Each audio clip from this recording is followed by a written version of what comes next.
बिस्मिल्लाहिर्रहमानिर्रहीम। मोहतशम नाजरीन व सामीन, अस्सलामुअलैकुम वरहमतुल्लाहि वबरकातुहू। नाजरीन कराम, आज के इस मौजू में हम अदल व इंसाफ के मुतालिक बात करेंगे। आप सबसे गुजारिश है कि अपनी तवज्जुहात को मेरी जानिब मरकूज़ कर लीजिए। अल्लाह ताला मेरी ज़ुबान से कलमातुल हक़ को जारी फरमा दें।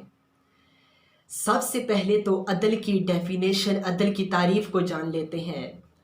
अदल से मुराद है अदल से मुराद है बराबर बांटना, निस्फ करना। दीन इस्लाम में अदल को बहुत अहमियत हासिल है। आप जानते हैं कि अदल के बग़ैर कोई माशरा तरक्की नहीं कर सकता। खुद खालिक कायनात ने अदल के मुतालिक बड़ी सख्ती से हुक्म देते हुए इरशाद फरमाया कि इन्नल्लाह यामुरु बिल अदल वल एहसान। बेशक अल्लाह ताला तुम्हें अदल व एहसान का हुक्म देते हैं। ये अल्लाह ताला का तरीका है कि जब किसी अहम चीज़ के बारे में बात हो तो उसका हुक्म दिया जाता है, और जब किसी अहम चीज़ पर बात ना हो तो उसका सरसरी सा तज़किरा कर दिया जाता है। अगर आप जानना चाहते हैं कि कोई शख्स कितना परहेजगार है, कितना वो नेक है, तो उसकी भी जो सबसे बड़ी दलील है वो ये कि आप देखें कि क्या वो अपनी ज़िंदगी की तमाम ज़िम्मेदारियों के साथ इंसाफ करता है। अगर तो वो अपनी ज़िंदगी की तमाम ज़िम्मेदारियों के साथ इंसाफ करता है तो वो नेक शख्स है, वो मुत्तकी है।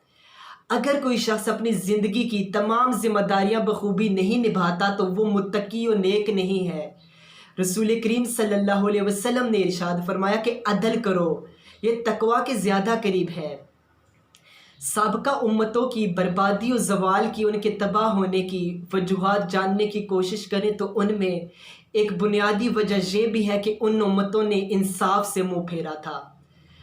आप जानते हैं कि जो साबका उम्मतें गुजरी हैं उनमें जो अमीर अफराद होते थे उनको जुर्म का इर्तिकाब करने पर माफ़ कर दिया जाता था, जबकि वो अपने छोटों को सज़ाएं दिया करते थे। रसूल करीम सल्लल्लाहु अलैहि वसल्लम ने इरशाद फरमाया कि साबका उम्मतें इसीलिए तबाह हुई कि वो अपने बड़ों को, अपने अमीरों को माफ़ कर देते थे और छोटों को जुर्म के इर्तिकाब पर सज़ा दिया करते थे। खुदा की कसम, अगर मेरी बेटी फ़ातिमा बिनते मोहम्मद भी चोरी करे तो मैं उनका भी हाथ काट देता। अल्लाहु अकबर। आज मेरे और आपके लिए सोचने का मकाम है, अगर मुसलमान अदल व इंसाफ की इस सिफ्त को अपना लेते हैं तो दुनिया में हम भी तरक्की और अरूज पा सकते हैं। आज हमारे यहाँ अमूमन ये बात कही जाती है कि यूरोपियन कंट्रीज़, जो मगरबी ममालिक हैं, वो बहुत तरक्की कर गए हैं। तो इसकी अगर मैं आपको बुनियादी वजह बताऊं तो उन्होंने अपने कवानीन पर बड़ी सख्ती से अमल दरामद कराया है। कवानीन पर उन्होंने बड़ी सख्ती से अमल दरामद किया। अगर हम भी अपने कवानीन पर अमल करेंगे, कवानीन को सख्त बनाएंगे, हर जुर्म की सही सज़ा होगी, कानून के मुताबिक, इस्लाम के मुताबिक सज़ाएं होंगी, तो फिर हम भी तरक्की की राह पर गामज़न होने लगेंगे। और जो फिर अदल व इंसाफ करता है फिर उसे इस दुनिया में भी इसका सिला मिलता है और आखिरत में भी उसका सिला रख दिया गया है। अदल करने वाला जन्नत में जाएगा। रसूल करीम सल्लल्लाहु अलैहि वसल्लम ने इरशाद फरमाया कि वो 3 अशखास जो जन्नत में जाएंगे उनमें से एक वो शख्स भी है जो साहिब इख्तियार हो और वो इंसाफ से काम ले। इसके अलावा अदल करने वाले का ये मकाम भी आप जानते हैं कि जब क़यामत का दिन होगा, सख्त गर्मी के आलम में इंसान पसीने से शराबूर होंगे, तो इस वक्त चंद चीदा लोगों को अल्लाह ताला की रहमत का साया नसीब हो सकेगा।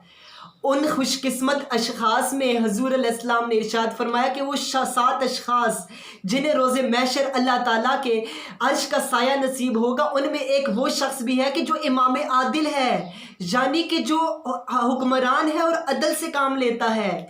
इससे हमें आदिल हुक्मरान की अहमियत का भी अंदाज़ा हो जाता है। अल्लाह ताला से दुआ है कि अल्लाह ताला मुझे और आपको अपनी ज़िंदगी के तमाम जो शोबात हैं, अपनी ज़िंदगी के तमाम शोबों में, अपनी ज़िंदगी की तमाम ज़िम्मेदारियों में इंसाफ करने की तौफीक अता फरमाए। अल्लाह ताला हमारे रेडी वाले से लेकर ताजिर से लेकर हमारे हुक्मरानों तक को इंसाफ की सिफ्त से माला माल फरमाए। अल्लाह ताला हमें इंसाफ करने की तौफीक दे। वमा तौफीकी